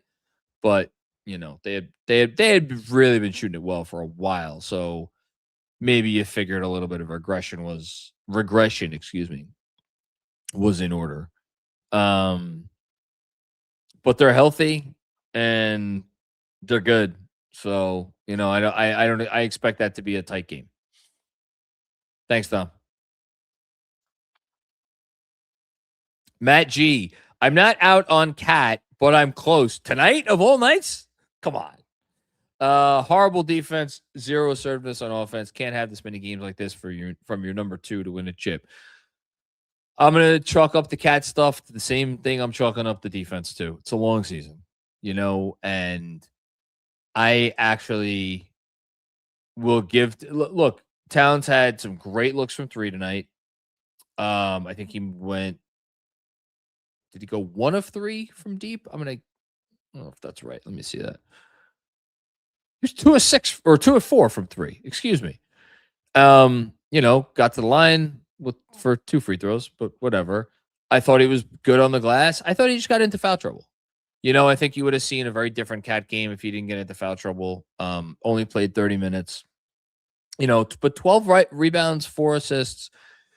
Look, defensively, this is probably not a great matchup for him. And I will acknowledge that. Then there are probably too many not great matchups for Cat. The defense or the non-defense he showed against Murphy. Murphy. On that 3 late was really not ideal. I think Cat's having a really nice year. I know the numbers are still down, but this is a guy who was unstoppable on offense in 2 of the previous 3 games before this one. And what I love most about this year is I feel like the further we go along, we're not having those games where Cat is just having those maddening, crazy, like, oh my God, he is, I've used this phrase before, he is actively detrimental to their effort to win. Tonight, yeah, there was some stuff on defense that wasn't great, and he didn't score it as effectively as he normally does. But like, I didn't feel he was passive. I thought he was making the right play on offense more often than not. And the thing you always see, and I certainly felt it tonight, is their offense just operates at a different level when he's on the court because of how much teams have to respect and honor him. And they absolutely felt his absence when he went out in the second quarter with the third foul. So give a little grace to our friend Mr. Towns, and that's coming from me. Thanks, man. Sergio Escobar, what's going on? It's 5 a.m. in Madrid, and I'm telling you, Deuce is a killer, and OG is an all-star, and I'm ready to fight whoever says otherwise. Let's go Knicks. Deuce is a killer. Thank you for watching from Madrid. Appreciate it. Mike Brown was going really hard on the OG All-Star case. I believe he even said, like, he has a great chance to be an All-Star or something along those lines. I'll just tell you right now, he's not, as of right now, he would not make my personal Eastern Conference All-Star team. I think there's just a lot of guys having really great years. In no particular order, just literally just going down the standings. Cade, Duran, Brunson. I am going to put Cat in there. Jaylen Brown, Scotty Barnes. I can't put Franz actually because I just think he's going to miss too many games. So, I don't know that Norm Powell's automatically over over OG. So I'll skip past Norm and Bam for now. Maxi. What am I at? 7. Donovan Mitchell, 8. And then you Jalen Johnson, 9. How many? I don't know. How many games has Giannis played? You know what? How many? Hold on. Now I'm going to really get into this. I did not intend to do this. Giannis has played. The Bucks have played 33 games. Giannis has played 18.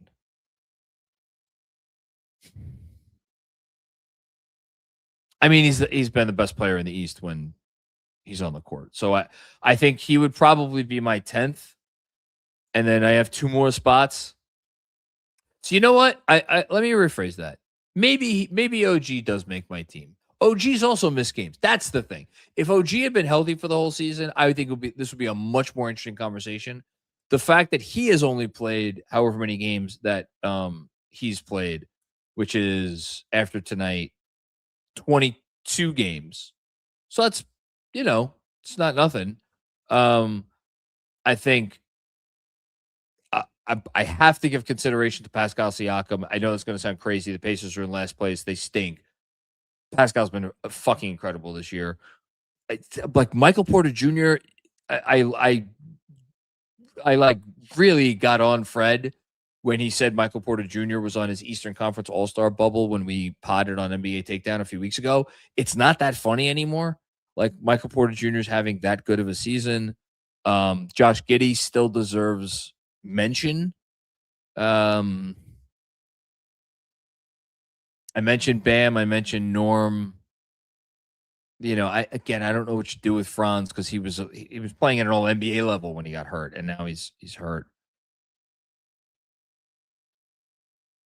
Yeah, so I think right now probably for me he's in competition with like 6 or 7 other guys.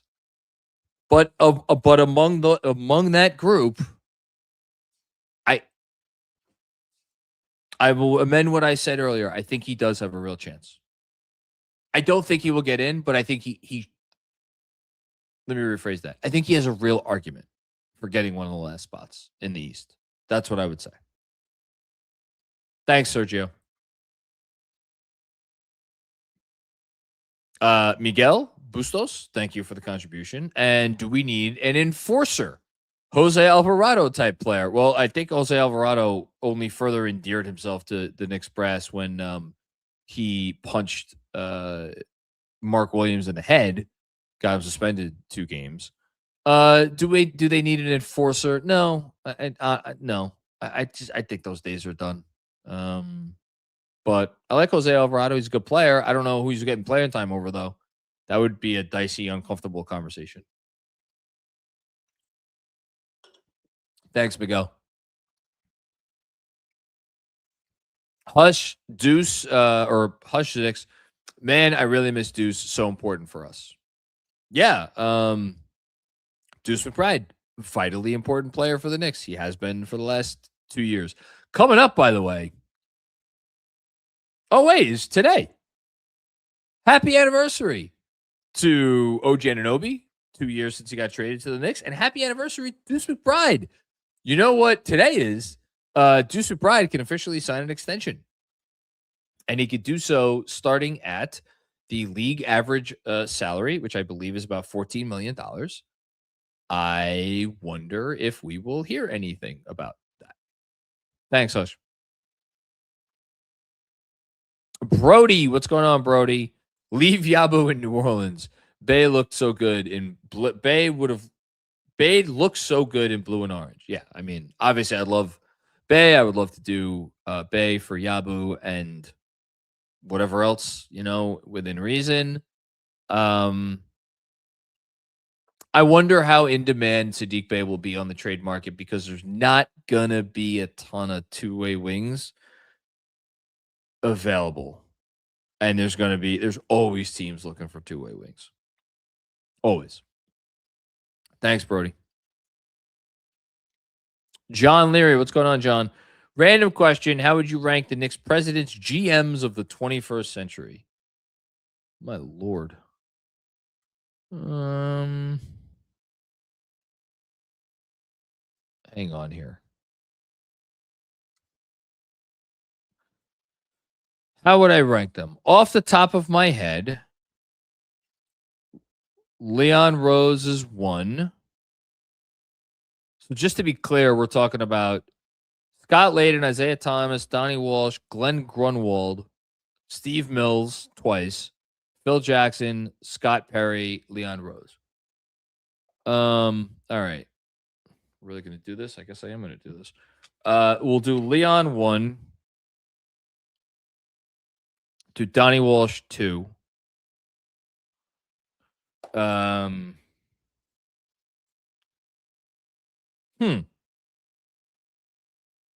Staring at a lot of bowls of shit. I can't believe I'm going to do this. Scott Perry 3. That's insane. We'll do. My lord, this is like walking through a fucking minefield. I, I mean, can I combine Steve Mills' 2 stints into one? I guess. Jesus Christ. I guess Steve Mills. My goodness gracious. 4th? Glenn Glenn Grunwald. Shout out to the Andrea Bargnani trade. So actually that's unfair because Glenn Grunwald is listed here technically as the executive starting in it lists him here starting in 2011. June of 2011 and through September of 2013. But like Donnie Walsh was still here. So whatever. You know what? I'll flip hold on. Leon 1, Walsh 2, Perry 3, Grunwald 4, Mills 5. And now we get into the real. So we're left with Phil Jackson, Isaiah Thomas, and Scott Layden. Oh my God. I will do Scott Layden 6. And then there were 2. Phil 7th and Isaiah Thomas 8th. I mean, there's no universe where Isaiah Thomas is not last. Congratulations, Scott Layden. You're not one of the last 2 spots. Fantastic job by you. Thanks, John. That was fun. Kevin Danishevsky. Thank you for the generous contributions, Kev. It's pretty simple. Tibbs was our Moses, did a great job getting us out of the desert. But to get to the Holy Land, we needed Joshua. That's Mike Brown. I'm not even going to pretend that I have the recollection of the Old Testament to comment on this in any intelligent way.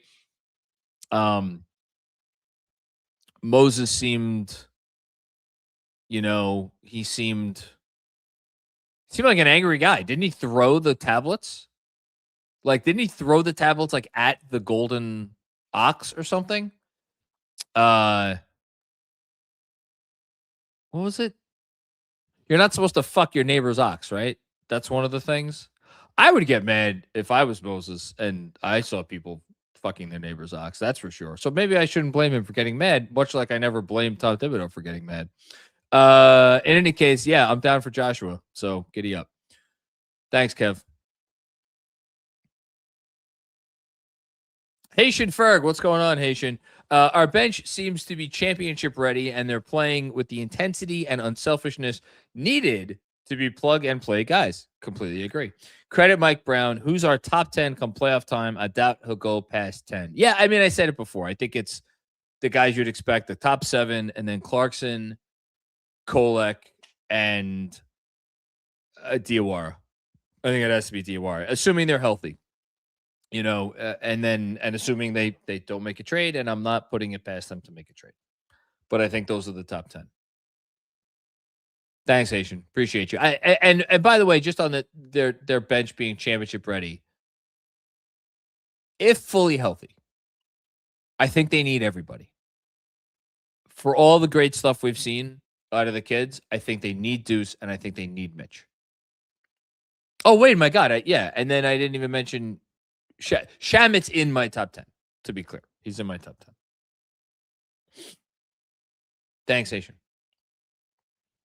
Ethan Jaffe, what's going on, Ethan? Zion is like the trendy, fancy outdoor pizza oven that's awesome for 2 months until it breaks. What are the Knicks comparisons to cooking tools? Oh, my God. It's way too late for me to go through those. My daughter has a friend in Brooklyn that had an outdoor pizza oven, and she was always enamored by it. And I'm not gonna lie, I would like to get one myself. Next year, we're doing our outdoor patio, and we're gonna like we haven't even got a grill yet. So we'll get, I don't know if I'm going to get a pizza oven. Probably not, because I shouldn't be eating pizza. I have high cholesterol, but it's a great comparison. It's a great comparison. Okay. Knicks comparisons to cooking tools. My goodness.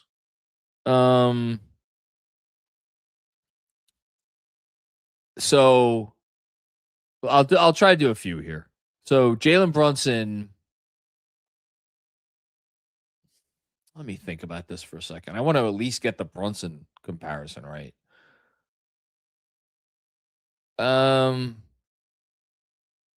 Cooking tools. See, but I was going to be like a spatula, because I use a spatula every day and it comes in. It never lets me down. Always comes in handy. You know what Jalen Brunson is? Jalen Brunson is. No, that's not perfect either. Okay. Okay. I'm sorry. I'm going to get this right. So Brunson is a really good knife, because he does the job that nothing else in the kitchen can do.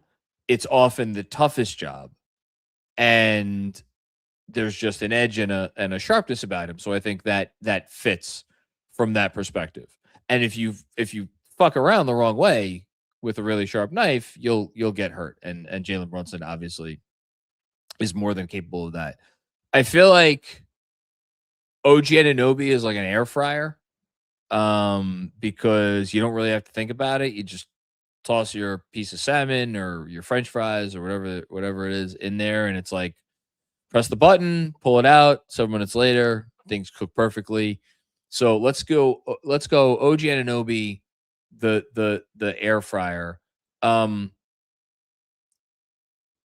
Cat is, oh man,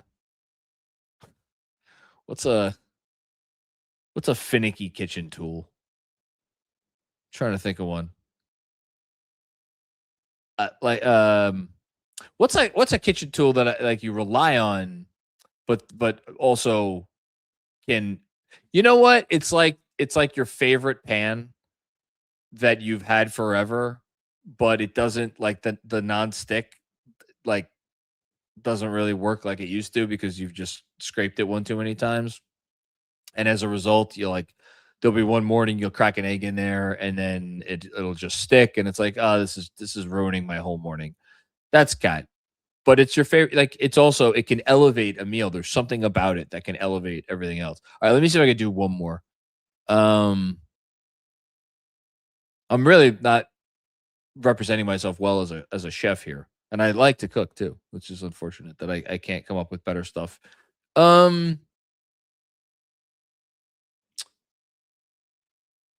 Deuce McBride is like a Brita water filter that you put in your fridge and you put your water through, because he just purifies everything, and it makes everything better. If you have something, run it through there, and then you'll be better off for it.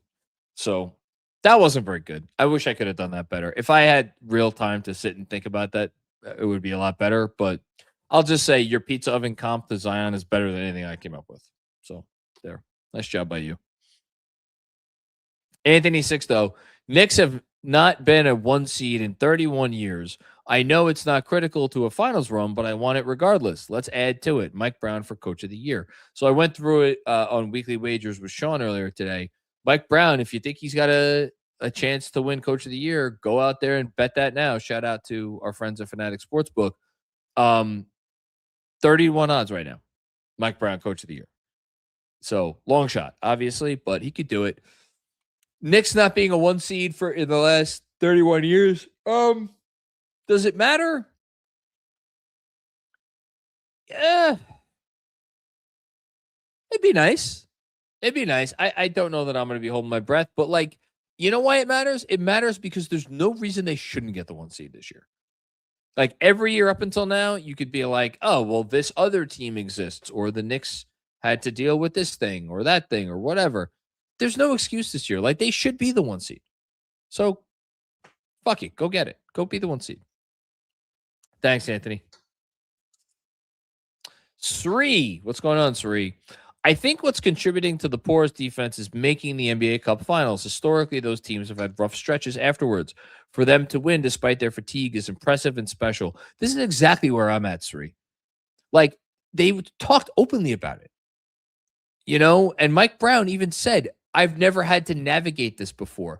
The fact that he's talking about playing that extra game as something that he had to navigate now is as clear a sign as you're ever going to get that, like, this is a real thing. And yes, look at the teams who have gone to the final and played the extra game and what has happened to them,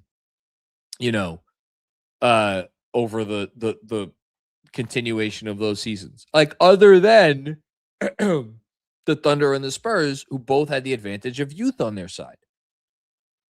The Knicks have some youth, but they are not a young team. And so, yeah, I completely agree with you. And it's going to be something that they're probably going to need to deal with, honestly, until the All-Star break, which sucks and is annoying, but is true. So if the Knicks are like the 21st ranked defense in the league from the Cup until the All-Star, like, I'm not losing sleep over it. I'm just not. Thanks, Sri. Mats, what's going on, Mats? The Aura or Dior? Diawara Athletic Kyle Anderson.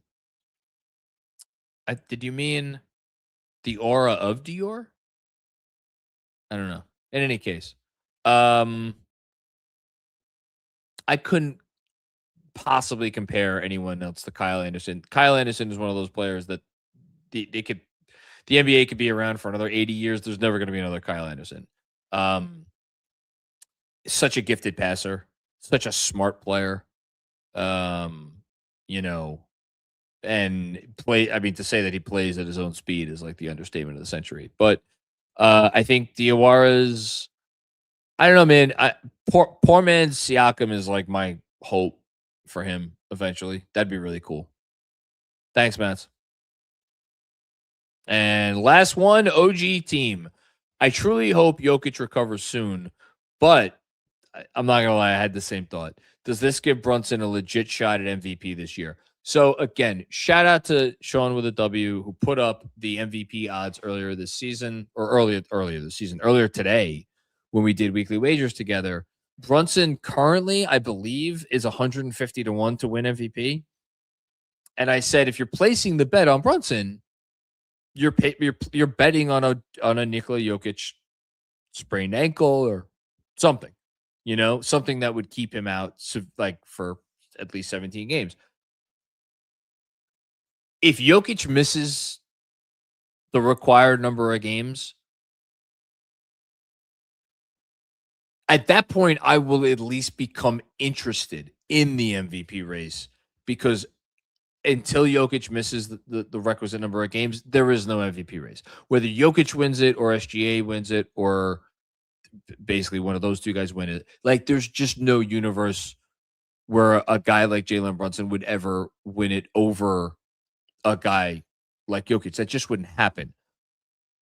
I don't feel the same way about anyone else, including Shai Gilgeous-Alexander, which is a little sacrilegious to say because he's SGA and guy's fucking unreal. I just read you his clutch stats. Like, his regular counting stats are insane. His advanced stats are insane. Everything's insane. His team is probably going to win 70 games or 68 games or 69 games. But it like you said, like it for me, if Jokic, let's just say Jokic missed 20 games, and we hope he doesn't. If Jokic missed a certain number of games, it would open the door to, like, slightest little crack. And I would at least, again, pay attention. Because if the Knicks did fuck around and, like, won over 60 games and, like, a narrative really started to build, yeah, I don't know. I'd be interested. Like I said, I'd be interested at that point. I'd be interested. Thanks, OG team. Appreciate you, man. All right. I think that's it. We're done. All right. Thanks everybody for sticking around for almost 2 hours. Couple reminders as always. If you dig what we're doing here, for one, make sure you go over and follow us on our YouTube channel, Knicks Film School, or follow us wherever you get your podcasts. If you really want to be generous, take the extra minute or so, give us a 5-star rating, leave a kind review, and then for all kinds of extra little goodies from us, you got Knicks Film School or Nick Film School. That's SKOOL on all your social channels. You have our Patreon, which continues to just be absolutely killer stuff from Benji and DJ. You have my newsletter, Knicks Film School newsletter on Substack. And I think that's enough. I think that's a lot of stuff. So there you go. I will be back again. The pod with Andrew will come at you at some point tomorrow. Post game New Year's Eve. Going to be public service announcement. That post game will be starting a little bit after the final buzzer. Just because I'm hopping over to record something for SNY.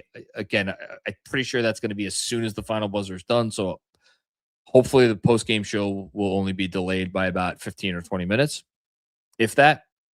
But doing the post game on New Year's Eve, hopefully talking about another Knicks win, and then there will be 2026. Crazy. How cool would it be to go into 2026 on a winning streak? If you're the Knicks, that would be a lot of fun. But one more game to go. In the meantime, everybody have a great start to your week. Shout out to Kev on the 1s and 2s. Shout out to Jonah Coffin for the stat of the game. Shout out to Andrew Claudio for everything he does. And shout out to Mike Brown for being awesome. That's it. Talk to you later. Peace out. Must be 21 or older. Gambling problem? Call 1-800-GAMBLER. Connecticut, call 888-789-7777. Massachusetts, call 800-327-5050. New York, call 877-8-HOPE-NY. Maryland, visit mdgamblinghelp.org. Not available in all states. Terms apply. See the Fanatics Sportsbook app.